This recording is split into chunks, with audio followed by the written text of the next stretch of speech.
మా ఇంట్లో కూడా నాతో పాటు తోడబుట్టిన వాళ్ళు ఉన్నారు, మహిళలు ఉన్నారు.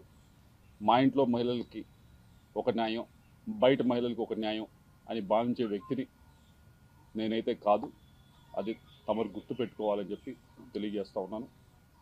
రెండో విషయం, ఏదో ల్యాండ్ విషయం అని చెప్పి మాట్లాడారు. ఏదో విశాఖపట్నంలో ఏదో ల్యాండ్ ఉంది, అది ఇది అని మాట్లాడటం జరిగింది. అమ్మ, మేము 45 సంవత్సరాలుగా 1977 నుంచి విజ్ఞాన విద్యా సంస్థ నడుపుతా ఉన్నాం. ఈ 45 సంవత్సరాల పైగా ఉన్న ప్రయాణంలో ఆంధ్ర రాష్ట్రంలో కాదు, దేశం మొత్తం ఎక్కడా కూడా, ఆంధ్ర రాష్ట్రంలో కాదు దేశం మొత్తంలో ఎక్కడా కూడా గవర్నమెంట్కి మేము రిక్వెస్ట్ పెట్టి మాకు ల్యాండ్ అలాట్ చేయండి అని చెప్పి ఒక్క దగ్గరన్నా మేము ల్యాండ్ అలాట్ చేయించుకున్న దాఖలాలు ఉంటే దయచేసి మీడియా మిత్రులకు చూపించాలి, లేకపోతే బయటికి తీసుకొచ్చి చూపించండి.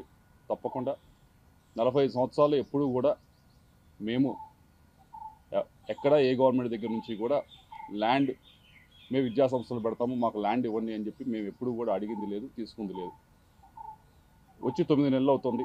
అమరావతిలో చాలామంది ఇంకా మాకంటే కూడా అక్రెడిటేషన్ తక్కువ ఉన్న వాళ్ళు కూడా స్కూల్స్ కానీ యూనివర్సిటీస్ కానీ పెట్టుకుంటామని చెప్పి ల్యాండ్ కోసం అప్లై చేస్తున్నారు. నేను ఇప్పటిదాకా మీరు చూసుకోండి, ఎక్కడికన్నా ఏ ఆఫీస్ దగ్గరికి వెళ్ళి చూసుకోండి, ఇప్పటిదాకా నేను ఒక అప్లికేషన్ అమరావతిలో నాకు ల్యాండ్ ఇవ్వండి అని చెప్పి పెట్టింది కూడా లేదు. విశాఖపట్నం ల్యాండ్కి సంబంధించి అది 2009లో మేము అప్పుడు కాంగ్రెస్ గవర్నమెంట్ ఉన్నప్పుడు, మీకు ఎవరో తప్పు ఇన్ఫర్మేషన్ ఇస్తున్నారు, 2019 అని కాదు, 2009లో కాంగ్రెస్ గవర్నమెంట్ ఉన్నప్పుడు ఆక్షన్ వేస్తే అలాట్మెంట్ కాదు, అలాట్మెంట్కి ఆక్షన్కి కొంచెం తేడా తెలుసుకోండి.